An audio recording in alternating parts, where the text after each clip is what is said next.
Trigger warning. This program contains discussions about emotional, physical, and sexual abuse as recounted by adult survivors from their childhood experiences. The purpose of this program is to promote healing among survivors of childhood sexual abuse, primarily with male survivors. Some of these discussions, however, may trigger past trauma. This program also includes explicit language. A lot of boys will think, what did I do to bring this on? What did I do to make this person want to do this to me? Perpetrators are cunning, they're manipulative, they pick up on very slight cues that lead them to think, oh, maybe I can get away with this. They figure out how to manipulate kids. The vast majority of sexual abuse is done by somebody close to you and that you know and that you love and you trust. Sexually abused men are 5 times more likely than a non-abused male to end up with some kind of sexual dysfunction, sexual addiction, some kind of sexual problem in their adulthood. At least I'm out of the rain, pouring rain falls on me again. I'm Lorward, and welcome to a conversation with Dr. Douglas Carpenter, acclaimed clinical psychologist specializing in helping men heal from the trauma of childhood sexual abuse. And I'm Craig. As most of us here today, Lorward and I are also survivors. The Men's Division of Voices Beyond Assault hosts these monthly programs because we understand that men who suffer sexual assault are not always heard. We want to amplify their voices, empower them to heal, and provide resources needed. And as such, we would like to remind you first that this is a program that will contain discussions about emotional, physical, and sexual abuse that may also include explicit language. The purpose of these programs is to put a spotlight on the healing journey specific to men. However, these programs are all inclusive. So we're honored and pleased to have as our guest today, Dr. Douglas Carpenter. As we stated at the beginning of the program, Dr. Carpenter, besides having a PhD in clinical psychology and a master's of science in counseling and substance abuse rehabilitation, a lot of school there. Dr. Carpenter is the author of what I have personally found to be the best book written for male survivors in the last 20 years at least, and it's only published 2 years ago. The book is called Secret Shame. It's a survivor's guide to understanding male sexual abuse and male sexual development. Dr. Carpenter lives in Michigan. He's coming all the way from Michigan today with his wife, 2 children, 1 daughter-in-law, and 3 spaniels. And they're special spaniels, I know, but I left that out. Dr. Carpenter, there's so much more that you do and have done, but I want to focus today on your book, Secret Shame.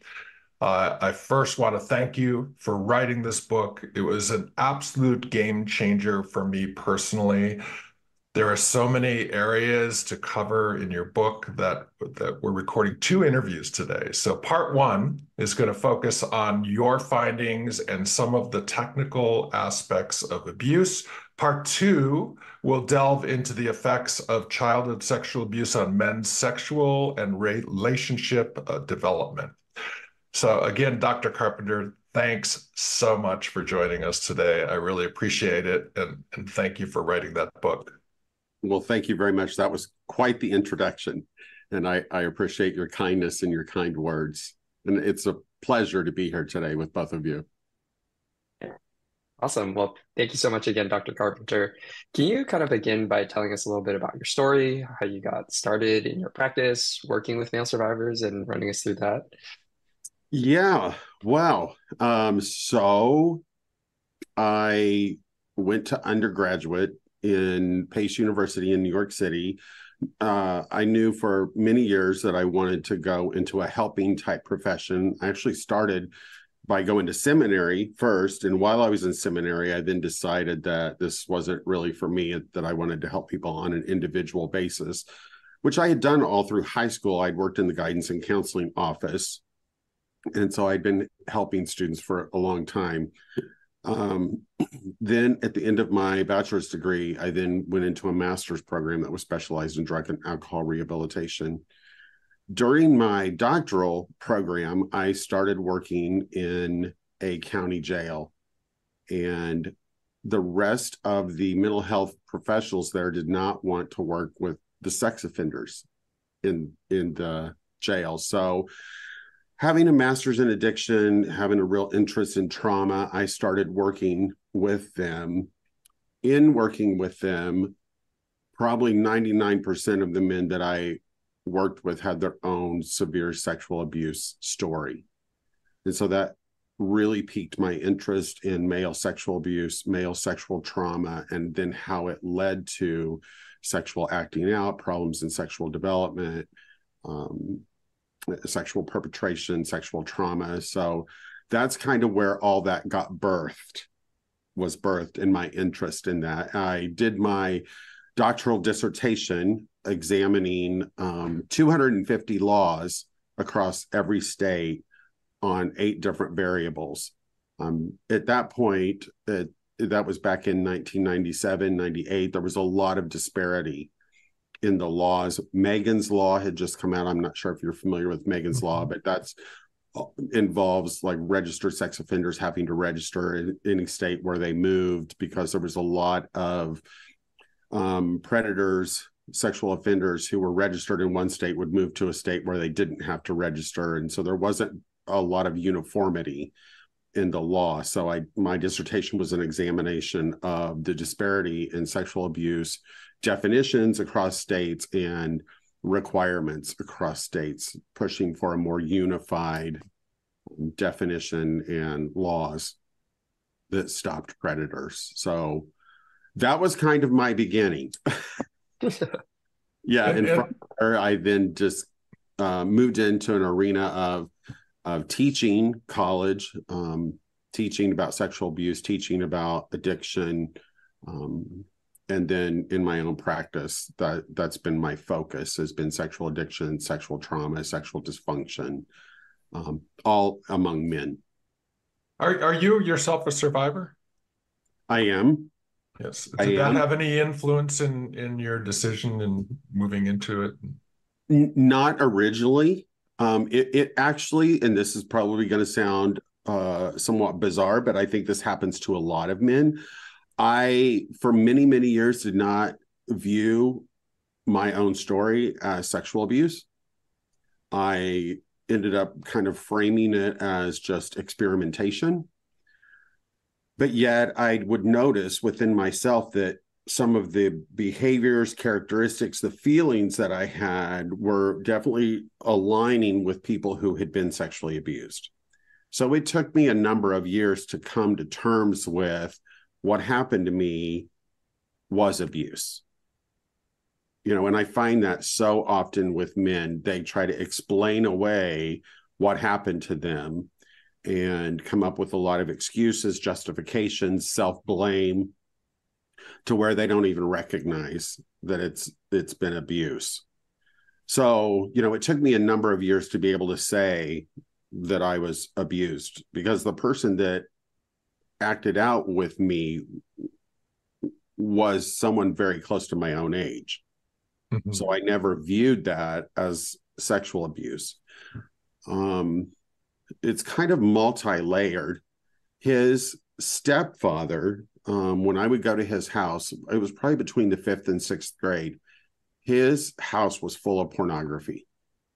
And this was a very nice house. His dad was a business owner. I mean, I'm not talking like, you know, I wasn't at a crack house, or like, this wasn't a terrible place. This was a very nice place, a very nice home. My parents didn't think one thing about letting me go to these people's homes, you know, so I was there and there was pornography everywhere. Like, it was on the coffee table, on the poker table, in the bathroom. Like, it was just laid out like it was Better Homes and Gardens, you know, or Cosmopolitan or something. So I had to come to terms too that is, and in a lot of states, according to the definition, that is sexual abuse. That is abuse in and of itself, because you're exposing an underage person to pornography.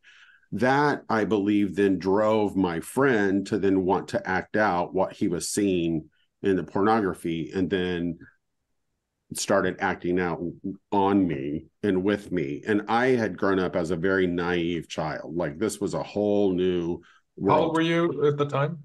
I was probably between 5th and 6th grade. So that would have put me around 11 years old. Okay. You know, and I really had very little sexual knowledge at all, because I grew up in a very evangelical Christian, ultra conservative home where sex was not discussed at all. So it's interesting. I know that you do work with helping men overcome addiction to pornography. We're going to talk about that a little bit later. I want to first talk about the statistics, because you mentioned that men take so long coming forward. A lot of men probably still don't come forward. We hear this statistic all the time of 1 in 6 men were abused as children. Do you think that's accurate, or do you think that there is more than that? And then I also want to ask you why it takes men so long to confront their abuse. Sure. So you asked several questions there that I could talk for a long time about each one of those. So do I agree with the 1 in 6? And a lot of that comes from a website called 1in6.org that was started by Dr. Jim Hopper and is now run by a doctor, I think it's Levant. I could be wrong on that. I could be mixing up his name. But anyway, I do think that that's either accurate or underrepresented, because males do not disclose. Typically, they don't tell. You mentioned this when you were asking me these questions. There's a research study, a rather large research study, that shows that men often don't disclose their abuse for 25 to 26 years after it takes place. So it's not uncommon for a man, anywhere from 35 to 40 to come into my office and he's never told anyone about his sexual abuse. In fact, yesterday I had a 50-year-old man that I was texting with. He had heard me on a podcast and he sent me a message, and I was the first person he'd ever disclosed that he'd been sexually abused to. So a lot of men hold on to this information for many, many years and never disclose it. And is that different with men than with women? And then why is that? Why are men not disclosing? Well, I have not in-depth researched and studied the statistic on females, because I consider myself to be an expert around male sexual abuse. Sure. It seems in the literature that men disclose at a much lower rate than females. I think one of those is that females are often injured in the sexual abuse, and it may be more easy to detect by a parent or a caregiver, where it's not so easy by a male unless they were anally penetrated. The other thing is there's a host of reasons why men don't tell. In fact, I think chapter 9 in my book, I give more than 40 reasons why men don't disclose their abuse. One of those can be, the basis of all that is shame. Sexual abuse drives a sense of shame that then becomes what we call toxic shame. So not only did something bad happen to the person, but then the person internalizes that and then begins to believe that they are bad. So a lot of boys will think, what did I do to bring this on? What did I do to make this person want to do this to me? Did I act too feminine? Did he see that I was weak? Does he see that I'm gay and I don't even know yet that I'm gay? So is he seeing something in me that I'm not even aware of myself? Some men don't disclose because, being male, our genitalia are external. And if you touch them, they're going to respond to touch. Your body does not know. I tell people this all the time. Your body does not know the difference between abuse, sex, and intimate touch. Your body just knows it's being touched. And so your body's going to respond. And a lot of times for a male, when you touch the male genitalia, it is pleasurable. So then you get that mix of, this is something bad, this is something shameful, this is something I know I shouldn't maybe be engaging in, or something I don't understand, but yet it feels good. So there becomes all this mental confusion between the pleasure of the act and the abuse of the act. So that keeps males from disclosing, because am I going to get in trouble for this? I already feel shame about this. I may feel shame because this man treated me like a female instead of a male. He used my body in a way that, he feminized my body. So there's shame involved in that. There's fear of homosexuality or being labeled as a homosexuality.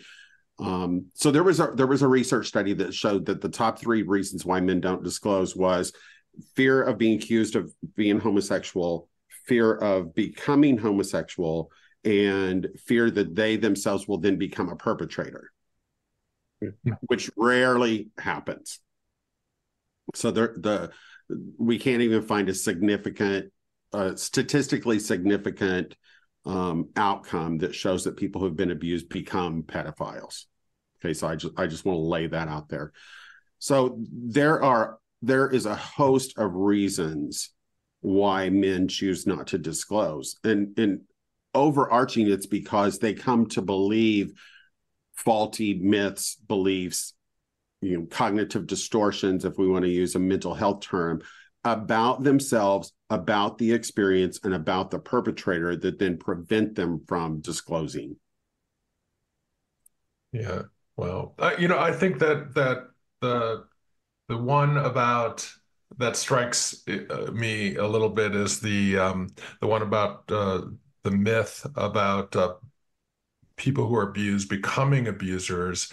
And I know a lot of people who aren't abuse victims that actually thought that, right? And then when you disclose that you're an abuse survivor, they're like, you're worried that they're going to look at you like, okay, do they think because that's what society has, for some reason, led people to believe, maybe through TV shows, and you'll have the murderer because he was abused by his parents or something, and that could be part of it, but it is definitely I can see where that would be an issue.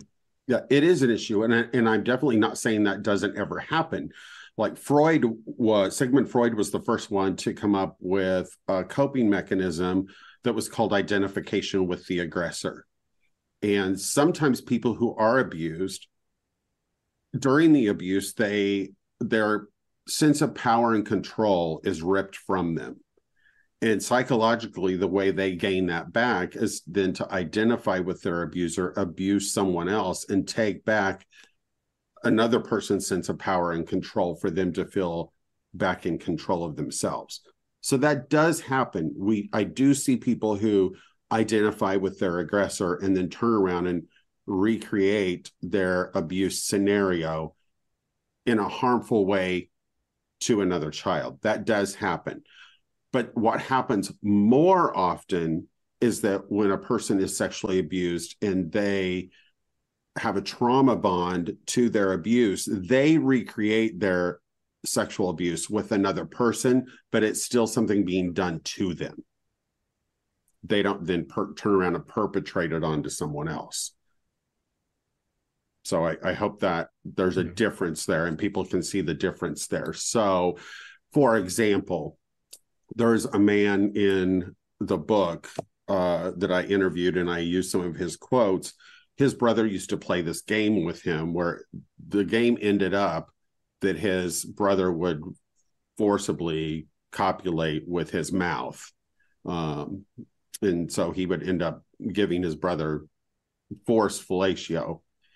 And in his adult life, he seeks out men who will dominate him and do to him what his brother did to him.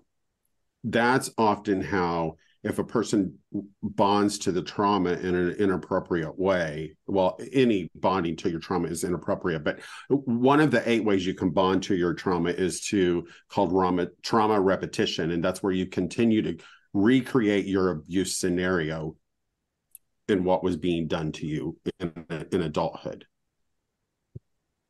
And that is a clear example of how that can transpire versus taking that and perpetrating it on someone else. That happens way more often than a person identifying with the aggressor. And why sexually abused men are 5 times more likely than a non-abused male to end up with some kind of sexual dysfunction, sexual addiction, some kind of sexual problem in their adulthood. Because they're not disclosing, or because they're identifying with what had happened? Because they're recreating their scenario, or something has happened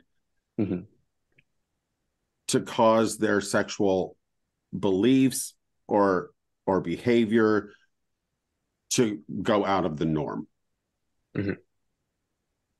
Like, for example, this is an example that I use in the book. One guy that I interviewed, he learned that if he could ejaculate really quickly in the abuse would be over.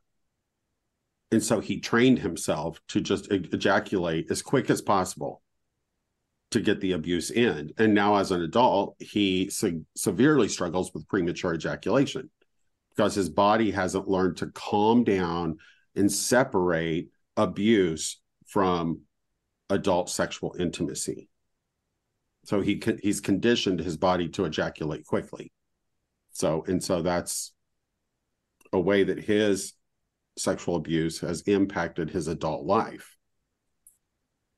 And because it's just, like you said, like because these dysfunctions are repeating themselves, the coping mechanisms become ingrained and more patterned in the person's life, and needing to, break out of that repetition in order to break the coping mechanism or the dysfunction is, I guess, kind of what you're alluding to. And I guess I want to ask, like, how does that kind of start? Like, how do we start to recognize some of these patterns that we're engaging in, and how do we start to break out of them a little bit more?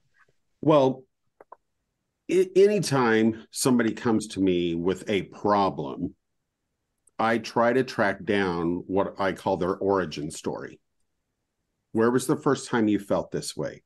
Where do you think was the first time you experienced this?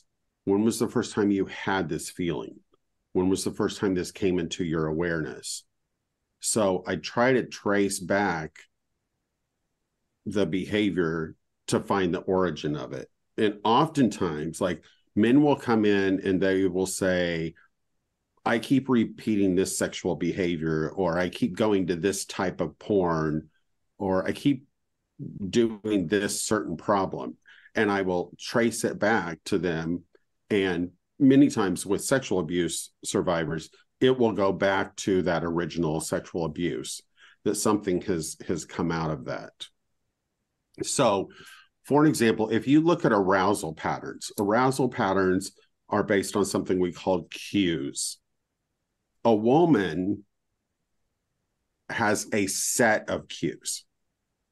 A woman likes a guy because of your job, your hair, your body, how you relate to other women, how you treat your mom. They have like a set of cues. That's why sometimes guys will look at women and be like, she is so hot. Like, how is she with him? Like, she is so out of his league. Well, that's because she has a set of cues that she has evaluated him on. And for some reason, he has triggered her arousal pattern. Men, on the other hand, if you look at their arousal patterns, it takes one specific cue. Like you can hear guys say, what kind of guy are you? Are you a boob guy? Are you a butt guy? Are you a hair guy? Are you what kind of guy are you?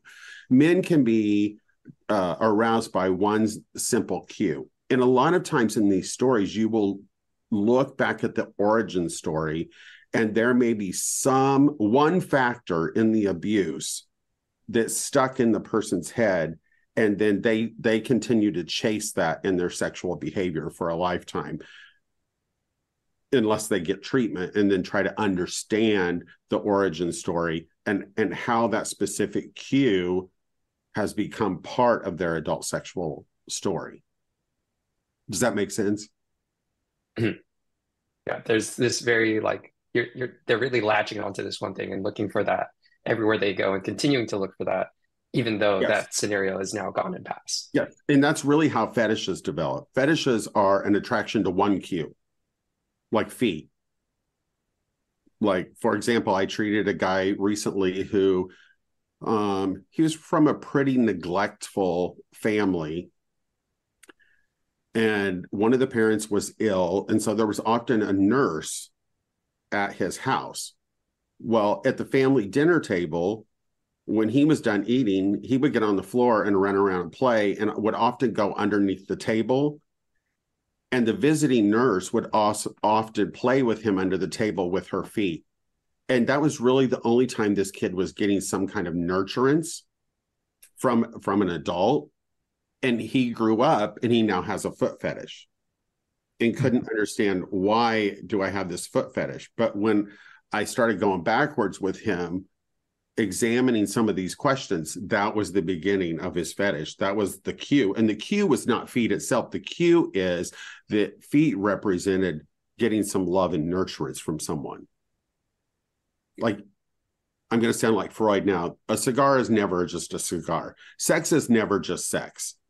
It always has an emotional meaning. It is meeting an emotional need. And so many men don't understand the connection.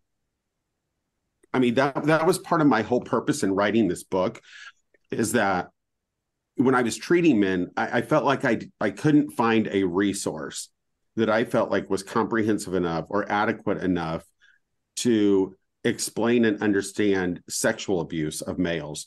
And none of the books connected the original abuse to adult sexual behavior and how sexual development was taken awry.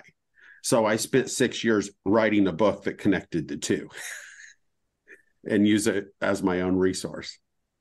Yeah, I mean, you did such a great job of it. And the thing that I love most about the book is that you utilize everybody from Freud to lots of other psychologists and talk about their theories and kind of bring them all into a way that it's understandable to someone who really kind of, I think I got a D in psych my first semester in college. So the worst grade I ever got, but your book made it very relatable, understandable, and it just lit the light bulb on so many aspects of things that I was dealing with and thinking of, and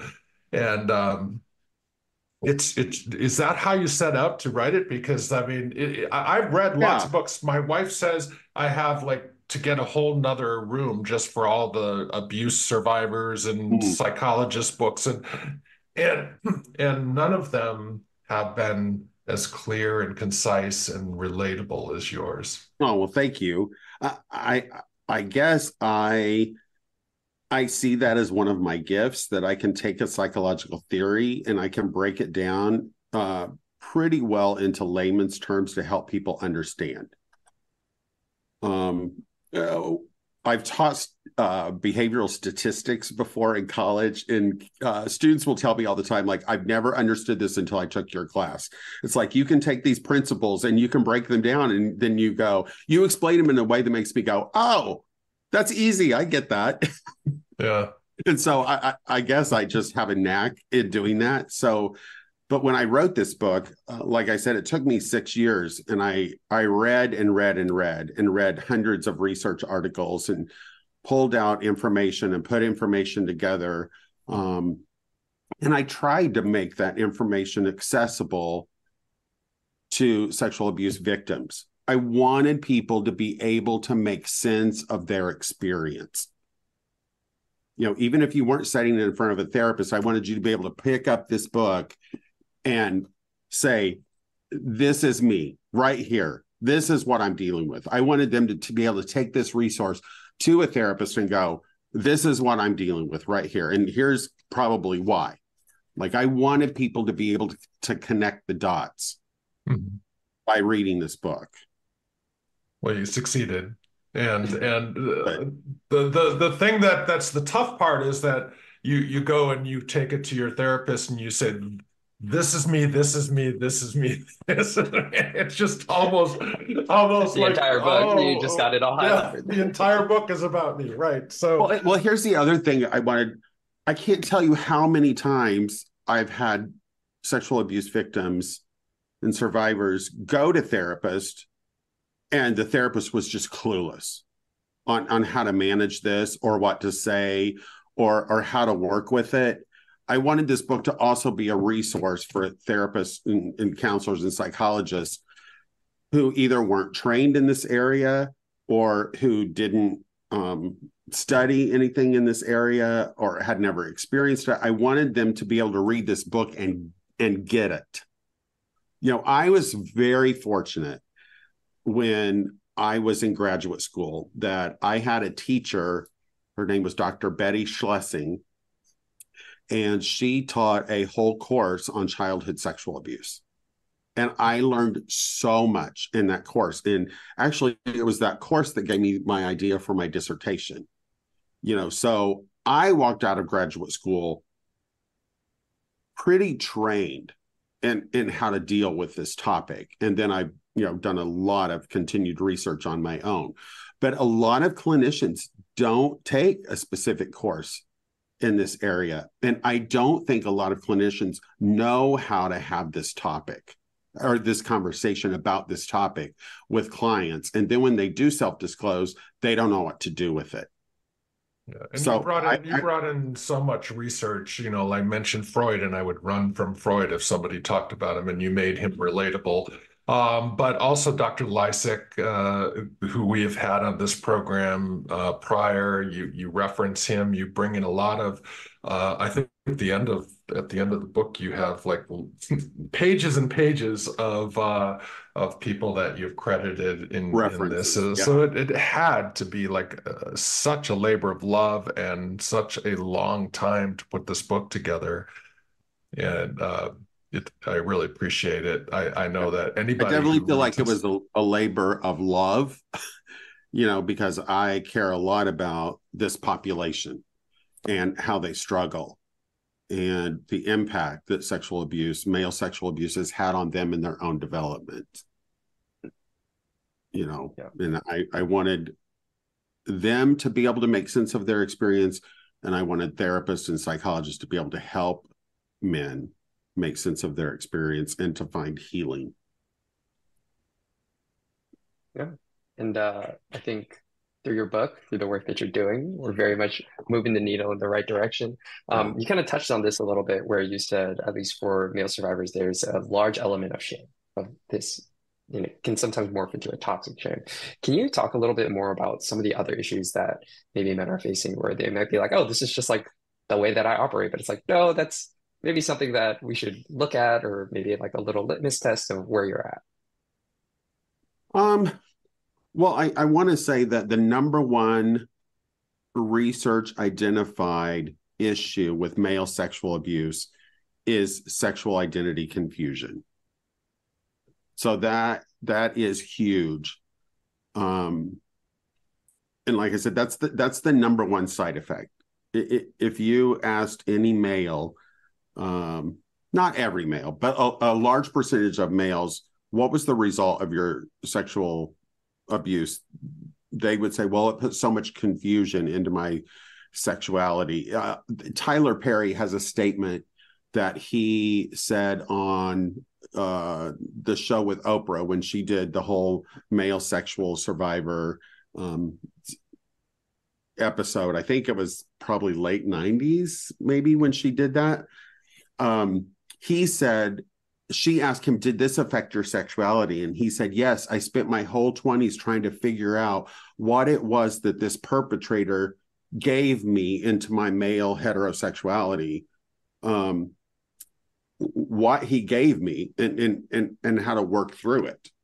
Like, it was so confusing for him. Because I think a lot of males, some males, will come into my office and say, I'm watching gay porn and I don't know why. Like, I'm so confused why I'm drawn to this. Or, about once every 10 people that I have sex with, I will go have sex with a guy. And I don't understand why. I don't know where this comes from. I completely identify as heterosexual, and then when I start digging into that, we find out that there was some kind of sexual abuse in their past. So one case I can tell you about to prove my point is a man came in his mid 30s, and he answered an ad where he simply walked in a man's house. The man gave him oral sex. He ejaculated, put on his pants, and walked back out of the house. Somehow his wife found out about that and demanded that he go to therapy. When he came to therapy with me, he had no clue why he did this. He said, there's so much of it I can't remember. It was like he was dissociated through the event. And when I worked with him long enough, what had happened when he was 12 or 13 years old, he was out riding his bike. And this man, a couple blocks over from where he lived, kept inviting him up to the porch. And so he eventually went in and hung out with the man one afternoon. Well, the man ended up giving him oral sex. And so when we analyzed that situation and he was able to bring that back to awareness, he unconsciously created that exact event in his adult life with this other man. Mm-hmm. Even to the fact that this was an older man in the ad, like the years between them, so many things matched up. So many men will come in and not understand why they are drawn or aroused to a certain thing. And it's either that they're unconsciously replicating it, or that the abuse caused some kind of cue in them that they are still drawn to, like gay porn, even though they identify as completely heterosexual. So it's interesting that you said people come to you. I would think that people would look you up and because you're practicing still today. And I would think people would look you up and say, okay, I was abused. I need to go see Dr. Carpenter. And it sounds like they come to you for reasons that they don't even yet know that are related to their abuse as children. That's very interesting in itself. And how do they find you then?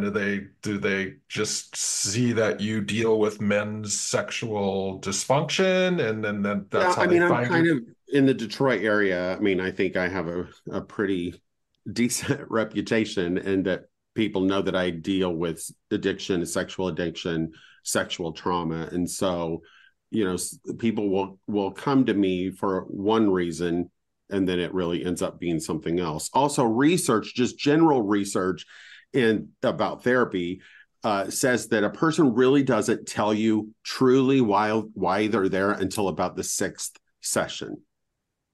Interesting. So I wanted to talk a little bit about perpetrators, because the first section of your book discusses the different types of abuse and the perpetrators. And you felt it was necessary for us the reader to understand perpetrators. Why was that important for you to include up front?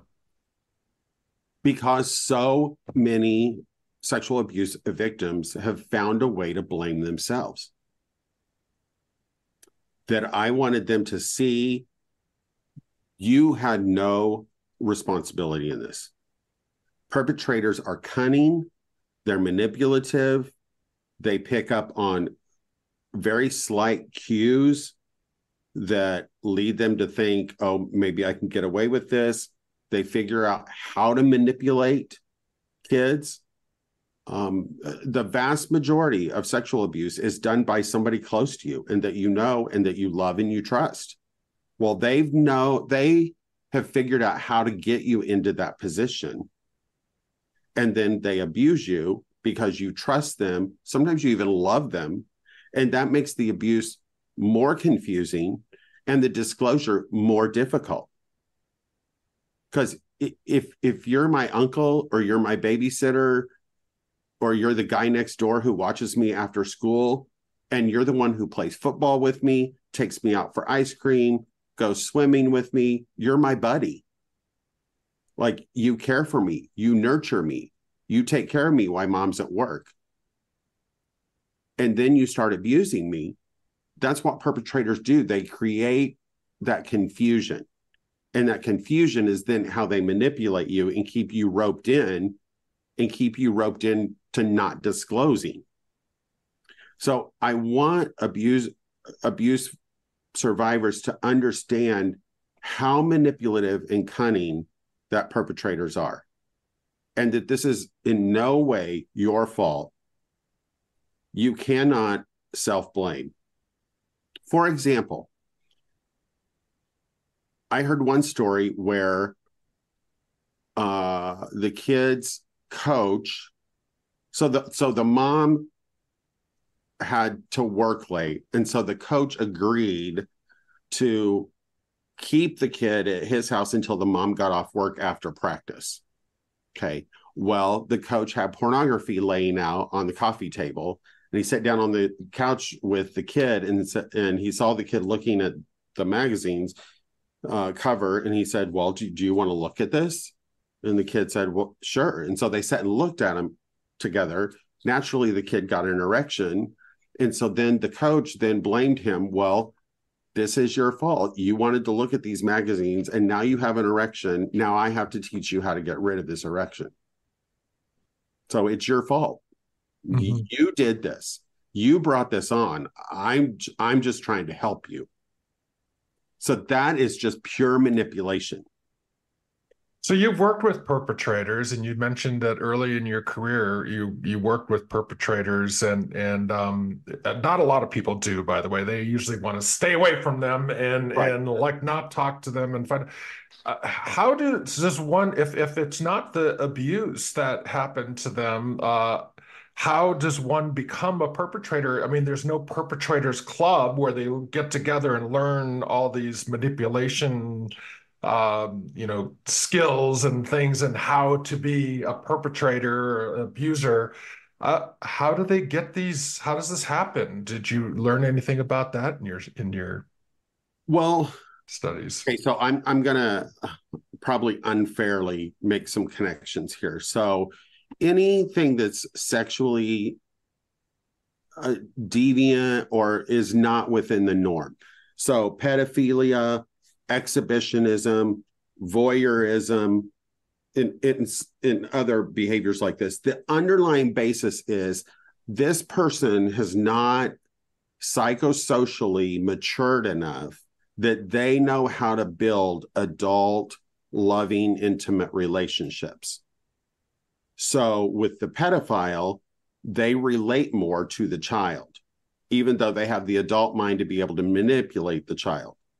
They don't have the social skills really to often build a true, healthy, intimate relationship with another adult. Or if they do, it's probably not a healthy one. It may be a surface one. Just like, people often fear, or you hear in the news, so-and-so got arrested for exposing themselves, or so-and-so got arrested for being a voyeur, and people are scared to death of these people. Oh, I'm afraid they're going to break in and hurt me because they were being a peeping Tom. These are the people who are not going to hurt you. They're scared of you. That's why they do it from a distance. They make it psychologically safe for them to sexually act out and not come in contact with you. The pedophile does come in contact with you, but the base of all those problems is that they have lacked the maturity and the development to make adult healthy relationships, though. So they have found ways to manipulate their environment and people in their environment to get their connection needs met. Did that make sense? It does. Yeah, go ahead. I'm like trying to process. I'm like, yeah, that really makes sense. I'm like connecting a lot of dots right now. Yeah, I think that's very interesting, and I think maybe a good lens to view where it's not necessarily, I don't know. I think sometimes I have this view of like, oh, it's just like those people over there, but it's like, no, there's Mm, like a developmental issue here that is at play yeah. that we can identify. And when you Yes. start addressing the correct problem, you can start getting the results you're looking for. I can tell you this is kind of I don't know. I think it's just from all the training, but I have attended 3 different times in a church environment. I have seen men involved in children's ministry, and I've went to the pastor and said, I think you need to look out for this man, because to me, they have the signs of somebody who could potentially be a predator or a perpetrator. They have no adult relationships. If they do have adult relationships, they're tumultuous, and they have bonded with either a child or several children in their children's ministry. And unfortunately, in all 3 times that I have went to a pastor and said, you need to look out for this, I was correct. And it eventually came out that they were abusing a child. And again, it's about that lack of social maturity and how they interact. You know, if a male tells me that they're much more comfortable with children than other adults, that scares me. Because you are still, no matter how immature you are still an adult man in an adult man's body, and you still have adult male sexual desire, urges, cravings. And if you can't form a relationship with an adult partner, you're going to turn to some other outlet for your sexuality. I think you touched on this, and I would love to dive in because you devote a chapter to this about clergy abuse and its effect on spirituality.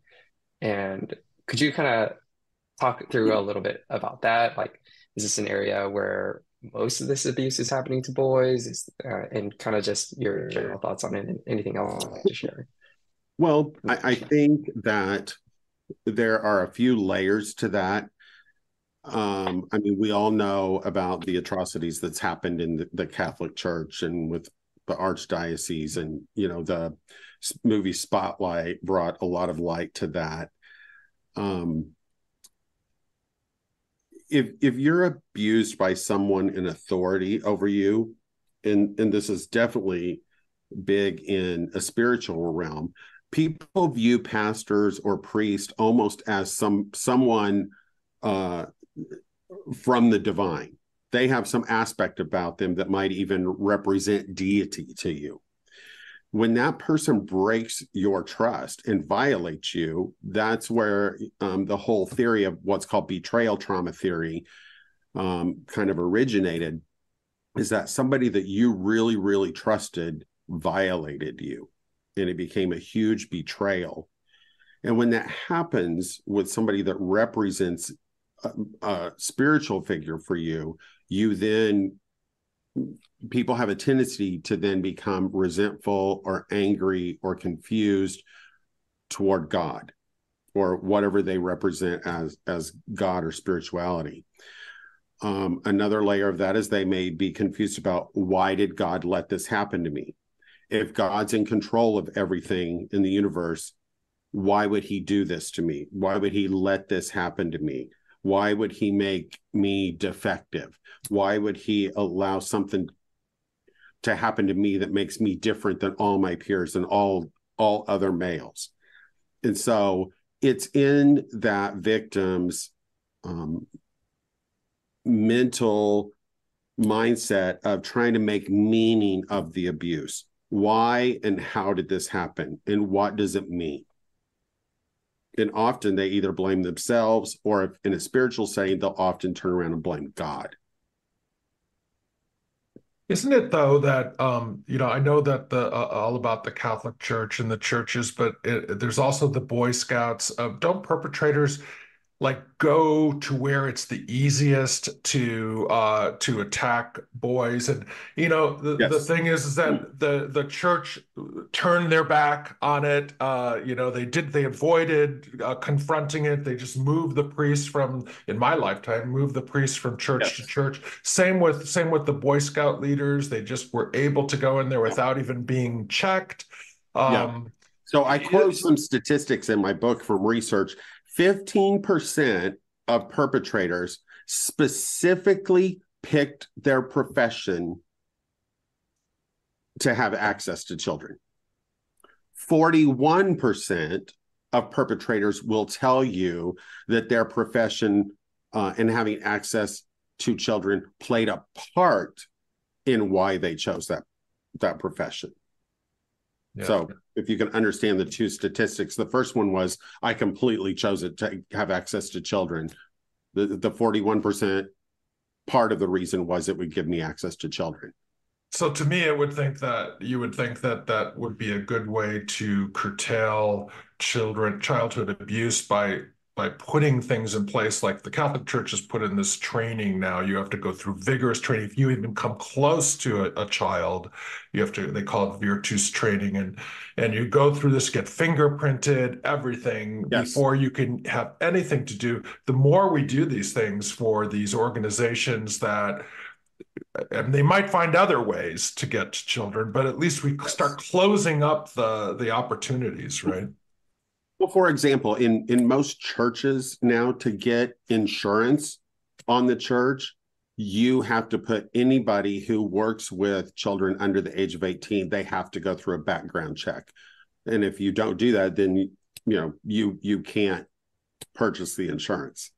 So that's been a good way for churches, at least, to begin to identify perpetrators and not put them in children's ministry if they have some kind of background. But if this person hasn't ever been caught, they could easily get through that safeguard and then have access to children, Well, and the other thing is that I remember when a lot of my friends would say, well, most priests are gay because they've abused all these. A lot of them have abused all these children, and that's not true, right? Perpetrators are not usually gay.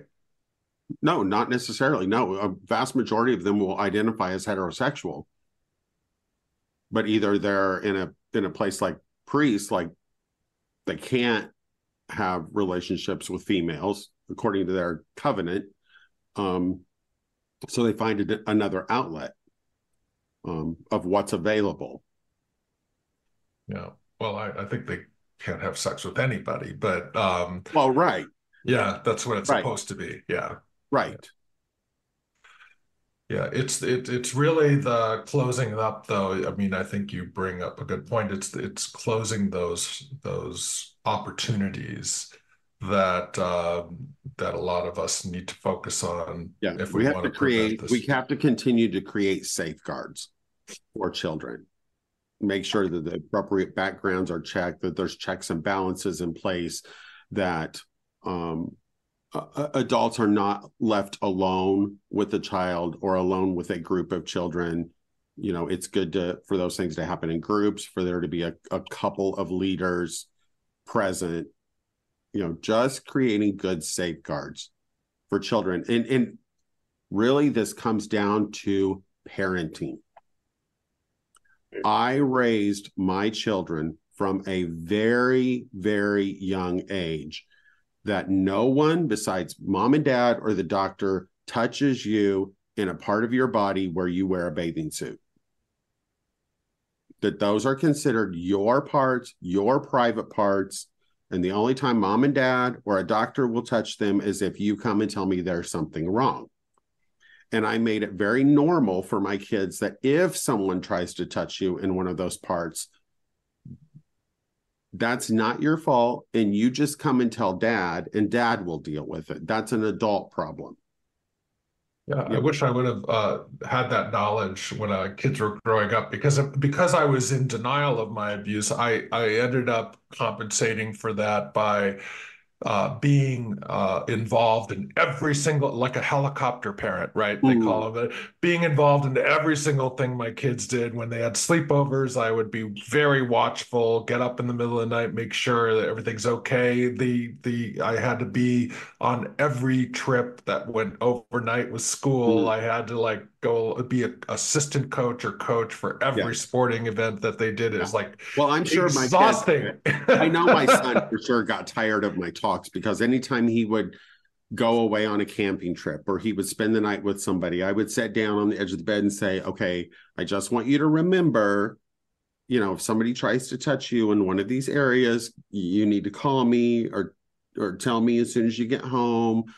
I talked to him from a very young age about pornography and the dangers of it.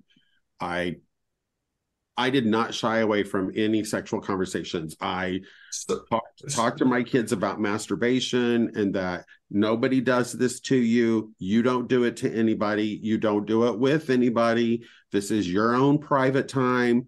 If you choose to enjoy that, that's okay. You can do that in the bathroom or in your bedroom by yourself.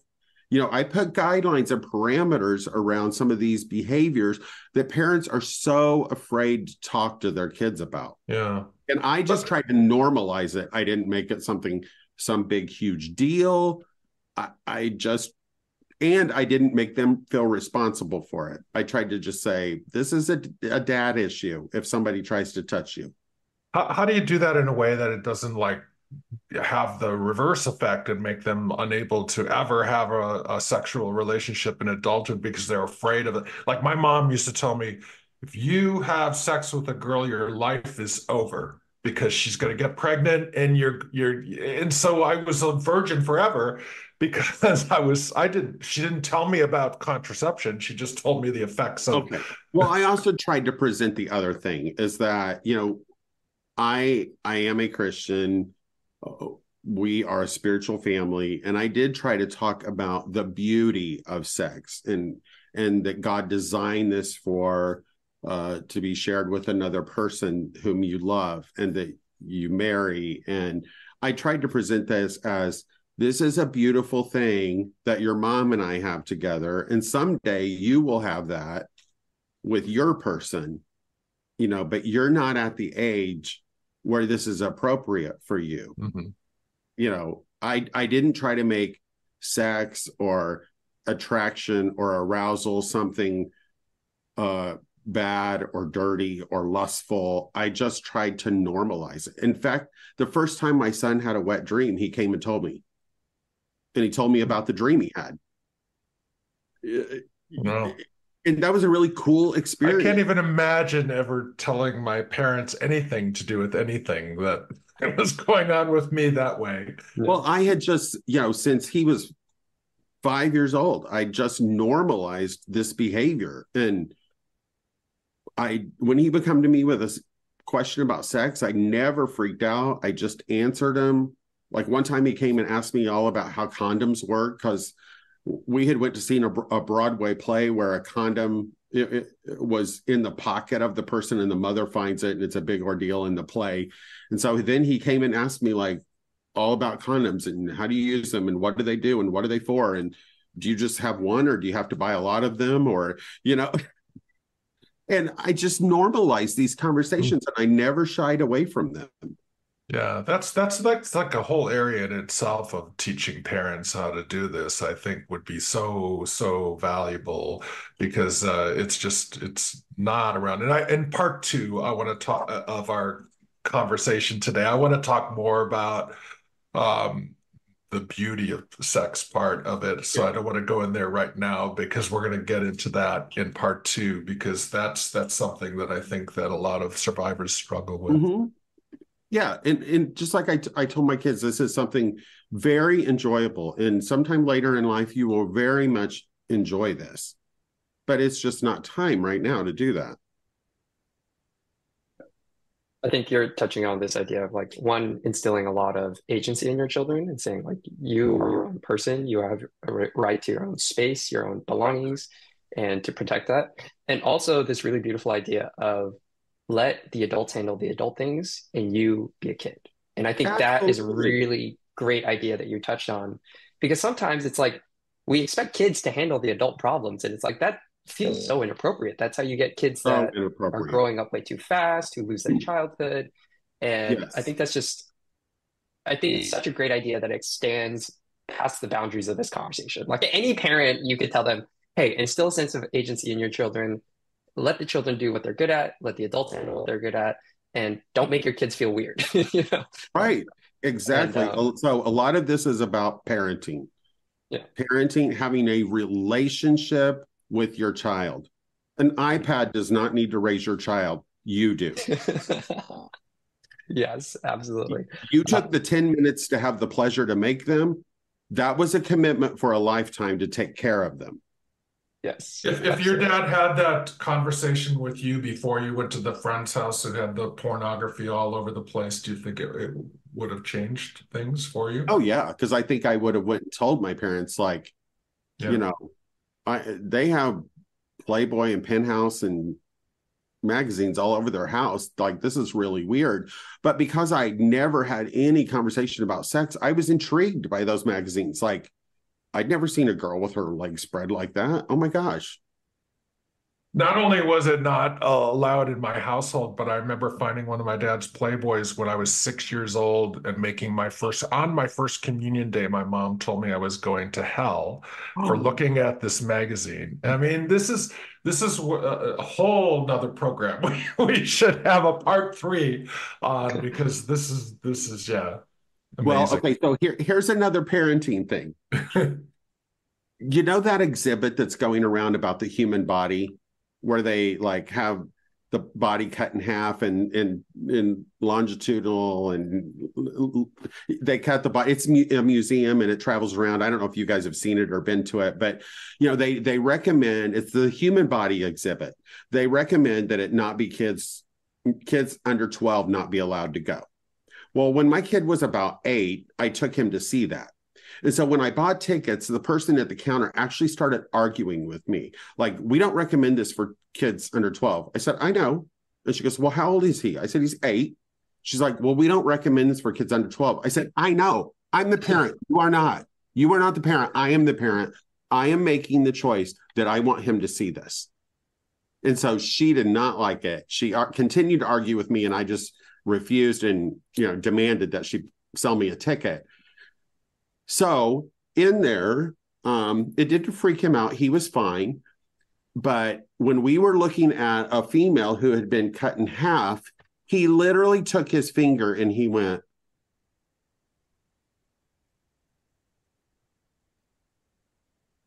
like, he figured out, this is, because I said, he goes, what is that? And I said, well, that's the uterus. That's where the baby grows. And he figured out like how the kid got out.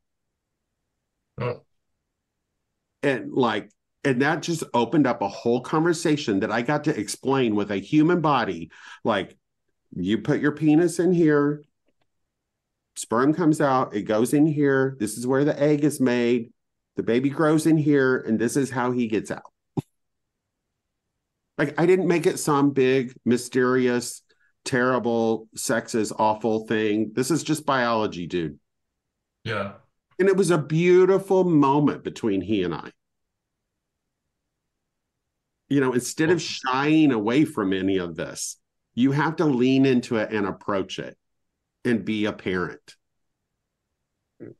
Lorward, you're not there yet as a parent. You're not a parent yet, but when you get there, you're going to find this. You're going to find this so valuable. And I tried so hard to be the parent to my kids that I wanted as a kid, and tried to educate them and not go overboard. For example, at 5 years old, kids really start to understand that there's a difference between boys and girls. And they often want to see that. I want to experience. That's where the whole show me mine, I'll show you yours things comes in. And research shows that 1 in 10 kids will show you, I'll show you mine if you show me yours. That is not sexual. And so many parents freak out when they walk in and your little boy has his pants around his ankles and he's playing with his penis, pointing at another little girl. Oh my God, he's a pervert. He's going to be this nasty, horrible sex machine thing. No, this is normal sexual behavior. It's not even sexual. It's just curiosity that somehow this girl is different than me. I remember when my son one time was in the bathtub with my daughter, and he looked at me and he goes, Dad, when is hers going to grow? And I go, it's not. She doesn't have one, and we just talked about the difference. But freaking out about it can can affect them the rest of their lives Well, on right, their because attitudes. it makes this part of my body secretive, bad, wrong. If I do anything wrong with it, I'm wrong. I'm bad somehow. It Which brings us back to shame, secret shame in the shame, first and place that's when why I they named it secret shame, because when somebody goes through experiences around sex that is harmful to them, it becomes shame oriented, and they keep that a secret for so long, and that secret and the beliefs that they have around that shame impacts them in such negative ways. And I want to try to prevent that for people. I don't want them to carry that kind of shame. Mm. You know, I didn't know that voice. This was going to end up being a parenting class, but you know, it's so important. If we want to prevent childhood sexual abuse, we have to be parents who educate our kids, and not in a way that we let them go to school and learn about good touch, bad touch. You know, I think a lot of, I can't prove this. I'm sure if I could look up some statistics, but I wonder how many kids come away from those kind of elementary programs falsely accusing somebody of something. You know, I'm sure they add value too, but it is not the school's job to raise my kid. It is my job. I think this is your next book. I really do. I think it's needed. It is needed, but we have to educate our kids about their bodies, about sex, about how to relate to other people, about the dangers of pornography. All of this, it's just a part of growing up in the world in which we live today. Especially with the internet. It's so crazy. You know, the people that like the kids that are committing suicide because they shared pictures of themselves to online, and they're being blackmailed for release of the pictures. And the research shows that as a child, the quicker a child discloses, the more likely they are to recover without any further trauma. But we don't set kids up to disclose, especially males. We teach kids about stranger danger, and we teach girls about being touched, but we don't teach boys about being touched. Mm. We scare them about being kidnapped, but we don't teach them about, you know, if another man touches you in, you know, your bathing suit part, that you need to come and tell somebody. We don't teach that.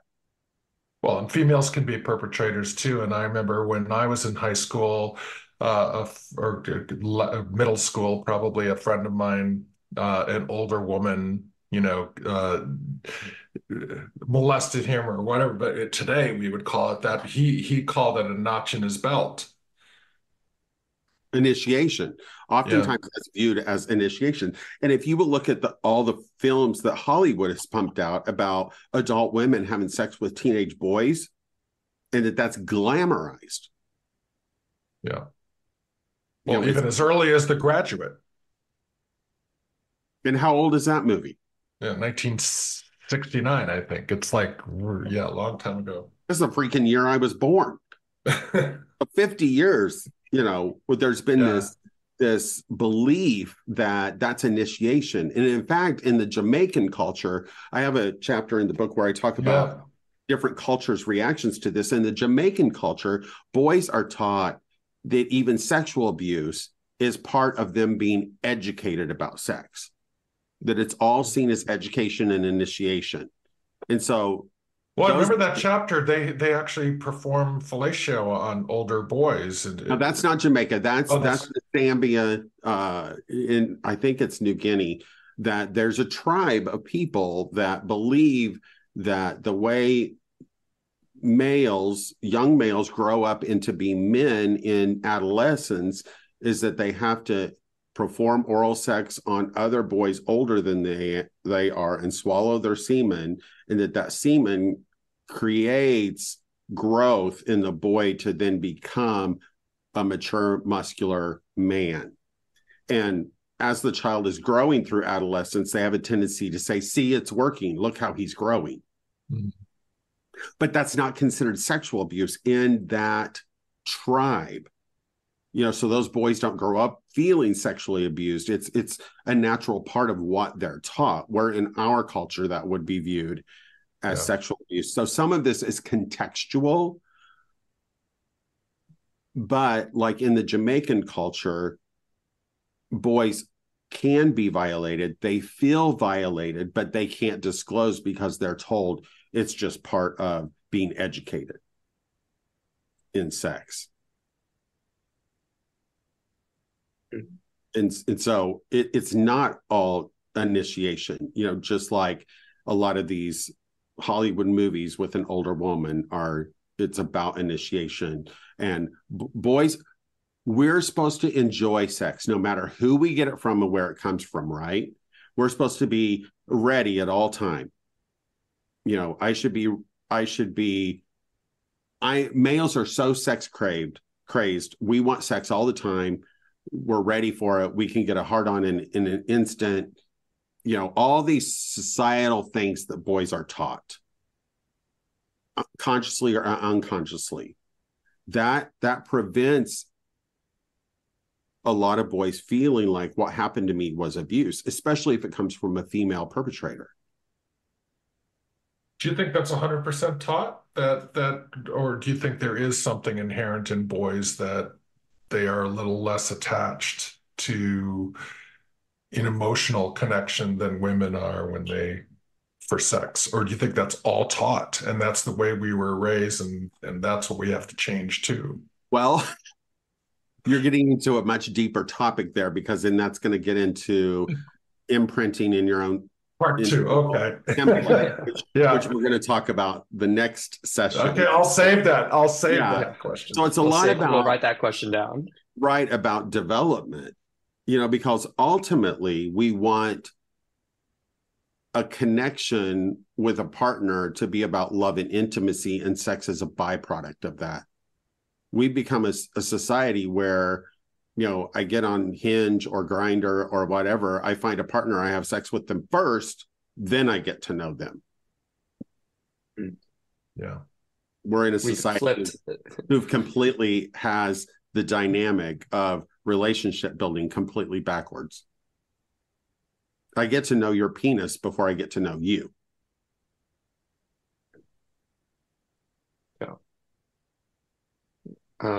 What sort of factors are like playing into that we totally flip those things? Like, is it just like norms of being like, this is what is normal, this is what is expected? Is it a reaction to historically it being about love and intimacy first and then sex later? Well, I think, during the sexual revolution, sex began to change, and it became much more, and some of this was good, some of it was bad. Sex became something much more open and free and for you to experience whenever you want. I think pornography has been the biggest detrimental impact upon relationships and building appropriate connections and sexual intimacy that exists. Because, when a boy starts watching porn, so research right now shows that the average age for a male to be exposed to porn is about 8 years old. So your mind is not ready for that at all. In fact, if you go back to me talking about Freud, that happens when you're 8 years old. You're in what's called the latency stage of development, where you're supposed to be learning about gaining life skills. Sex is not a life skill that's supposed to be developed in the latency stage. That comes in a later stage. But yet that is opened and introduced at an age when a person or child is not cognitively ready to process that kind of information. And so then that creates a desire of curiosity, and from pornography, people start pursuing sex versus partnership. Like, we imprint on the sex versus the person. Like, it should work that we fall in love, and then love leads to sex. But pornography has taught us, that you can walk into the bank and within 5 minutes you're screwing the teller in a closet somewhere, because that's what happens in porn. Especially when you're learning that at an age of 8, and it's so accessible. Oh, very accessible. I mean, 2 clicks away, I could, be in porn right now. It's very accessible, and it's really an epidemic in our society. It's really a tragedy in what it does to sexual development for boys and girls, and the message that it sends us about our bodies, the whole comparison of your body. What 8-year-old's body can compare to an adult porn star? Yeah. Who has to have a 7.5-inch penis, or they won't even be considered for the porn industry for a heterosexual film. It's full of terrible messages. I mean, I want to kind of draw this conversation a little bit back. We've kind of wandered all over the place. We've talked about parenting. We've talked about, the potential mental effects of what sort of factors are playing into that. We are prioritizing sex before love and intimacy and different things like that. But I kind of want to draw the program back to where we first started on talking about survivors and talking about this idea of healing. And if you have any ideas about, how people can start this process of like disclosing, like, hey, this is what happened to me, and steps from there on, what can I do to better understand myself? What can I do to better process what I'm going through and heal through this? Well, the first part is exactly what you said, finding your voice. Even if you think, well, this happened to me, I don't know if it was abuse. Sit down with a professional and have that conversation. Talk about it. Disclose it to someone. Process that with someone. I think so many people, men, have been sexually abused, but have never termed it that, have never identified it as that. And part of it is being able to sit down with someone and be vulnerable enough to say, I experienced this. Here's how I felt. Here's how it affected me. Here's how I think it's still affecting me today. And then an important step after you voice that is then we have a desire within ourselves to make meaning of the events in our lives. And part of that is why I included a chapter in my book about perpetrators. Like, you have to find and figure out, why did this person do this to me? And it may actually not have anything to do with you whatsoever. It may all have to do with them. And that you were just there. You were the available body that they had access to. And then attacking all those false beliefs that you've come to believe about yourself through the abuse. For example, this is something I was going to say for a minute ago, is that I hear so many men say, I don't know why I didn't stop them, why I didn't hit him, why I didn't kick him in the balls and run. Why? You're taking an adult mindset at 35 and imposing it on an 8-year-old boy. Like, at 8 years old, you didn't think about that. You were probably afraid. You were being manipulated. You were being bribed. You don't think like an adult at 8 years old. But at 30, you're putting an adult mindset on a child and then blaming yourself for the abuse. So we have to go through a whole making meaning of the scenario and then accepting it, and also working through all these masculine, unhealthy norms that we believe about men. And then eventually you reach a point where you can share your story in a helpful way. And that's when once you go through that entire process, that's really where healing can come in. Is that getting easier? You can't walk this journey alone. Right. And by the way, it's not that easy to find somebody like you out there. If I would have been living in Detroit, I think I would have been a lot better off. But so that's a whole nother thing, is like, how do you It find is. the resources? But it seems to me that it has gotten a little better, because I mean, I wouldn't even be having this conversation 10, 15, 20 years ago. Very, very rarely if you would find anybody talking about this issue. I'm surprised that you had a class in school that talked about male sex or childhood sexual abuse. But Yeah. the Actually, I am too, because so many of my colleagues never had anything like that. I think I would suspect that my professor was a victim of sexual abuse, and so this topic was extremely important to her. Yeah. She never disclosed that in class, but looking back now, I can almost say absolutely. So is it getting any better? I do think it's getting better. I think movies like Spotlight, Sleepers was another movie.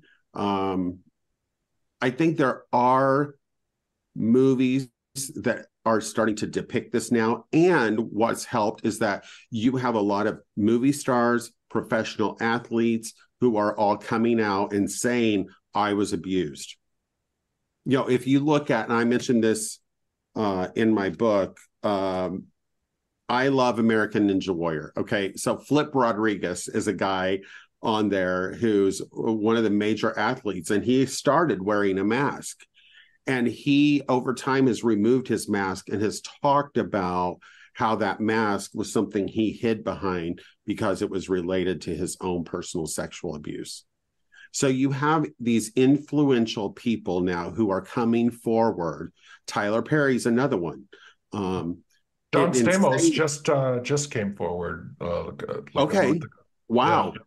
And saying I've been abused, and important people that kids look up to are finding their voice, and they're sharing their experience.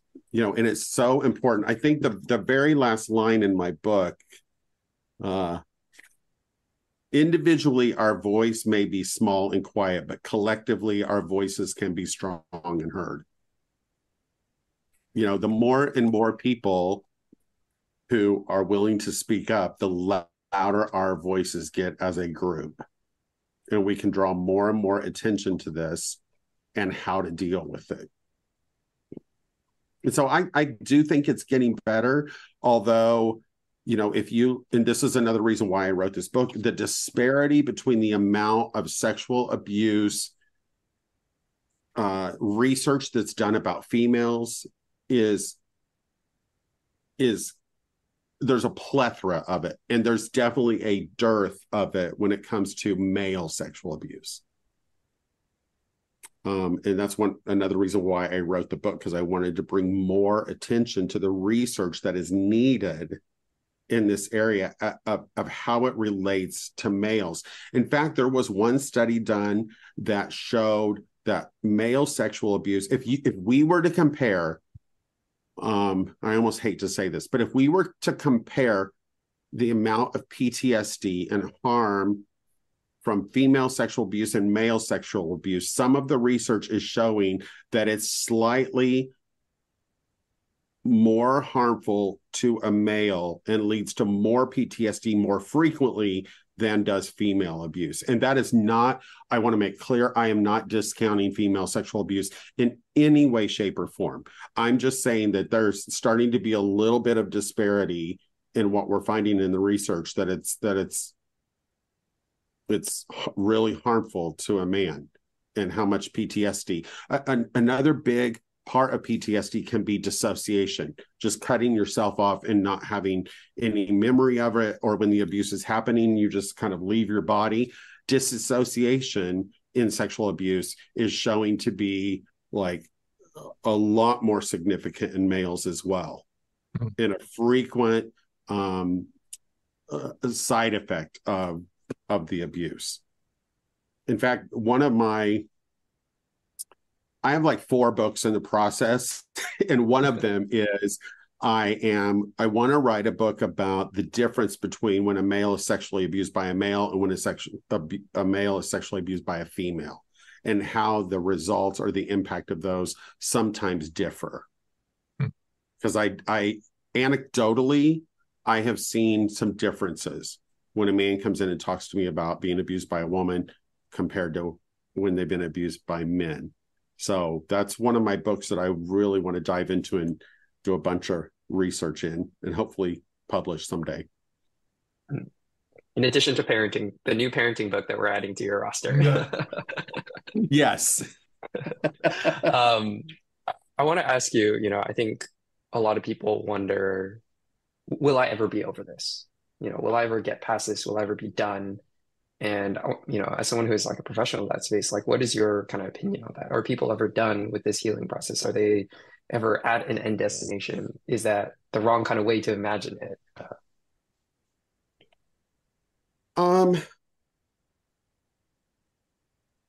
You'll never be over it. You can't undo something that happened, but you can change your mindset about it. You can change how you interpret what happened to you. You can change the impact of what happened to you and how you allow it to manifest in your adult life. So you can alter the impact of it through your thoughts and your own behavior, but it's something that you're going to carry with you for the rest of your life. But again, it's all about that meaning making and what you begin to tell yourself about it. If I can take a male from being swallowed up in self-blame to then understanding that I had no blame in this, and the shame that I've carried for all these years does not belong to me. It belongs to the perpetrator, and I can give all that shame back to them. This person's life can be transformed through that. So there can be a paradigm shift in the experience for the survivor. But it's not something we can erase. It's never going to go away. But you can live with it and live normal, like a normal life of whatever that is. Absolutely. Yeah. I've treated people who came in who had really difficult sex lives as a result of their sexual abuse. And, after 3 or 4 years of therapy, not saying it takes everybody that long, and sometimes it takes longer, are living very happy, fulfilled, intimate lives with a partner and satisfying sex life as well. So we're almost out of time for part one, but I want to ask you, one of the things that we do, what we find very very effective on this program, is asking our guests to look out into the audience of the people that are watching. And most of the people that are watching are going to be interested in this topic because they're abuse victims. Right. What message would you like to give male survivors who are watching or listening to this program? Well, number one, I would want you to know that there is hope and that you no longer have to be silent, that it's okay for you to find your voice, and that there are people who want to hear your story and want to help you mature and grow into the person that God designed you to be, the person that you want to be, and to move into a healthy adult lifestyle. I'm a firm believer of, if you chase your pain, you'll find your healing. And there are people out there who will help you walk this journey through your pain to arrive at healing. And don't be afraid to take that journey. That's great. And hopefully they can get a hold of you if they want to help, if they want to talk to you about ways that they can accomplish that. At the end of this program, we'll put some contact information for you as well. And I really recommend picking up Secret Shame. It has all of this in it, and it just again was quite the game changer for me. And I really really appreciate getting to know you and having that book. I reached out to you immediately after I finished it because I was like, oh my gosh, I need to talk to this person. He's like a rock star to me because that's how I felt at the time. So thank you so much, Dr. Carpenter. You're welcome. And I just want to say that if you go to my website where you can find my book, I have created like a 150-page workbook that goes along with this book that you can also use with your therapist to truly work through your abuse. So there's a guide there to help you through this process. That accompanies the main text. Thank you. And you know, we're gonna get to part 2 here. We're gonna really talk a lot in depth on the effects on our sexuality. But thanks for joining, and thanks for sharing your amazing findings and all the work that you do for us male survivors, and most of all, again, for your amazing book, Secret Shame. You're very welcome. Thank you for having me on. Thanks so much. And to everyone watching and listening, we really hope you found this discussion very enlightening, comforting, and filled with hope. Please link to all our YouTube channel, all the major podcast sites for this program, and part 2 of our interview with Dr. Carpenter, as well as our other programs from Men of Voices Beyond Assault, will be available there as well. Yeah, and please send us your comments, leave your comments on this site. We really do value your input. There will be other information at the end of the program and on the site in the notes, and look at our website. Thanks again for all you survivors out there for your continued support of programs like this and organizations such as Voices Beyond Assault. It's your courage that gives us all strength. We'd like to thank all of you for joining our program today and hope you found the information useful and helpful. For more information about this and other programs from Voices Beyond Assault, please visit our website at voicesbeyondassault.org. We also invite you to subscribe to this podcast or our video version on YouTube. Thank you again, and remember, together we heal. Hiding it in his hands made me say, am I okay? Don't say too late tomorrow, too late tomorrow.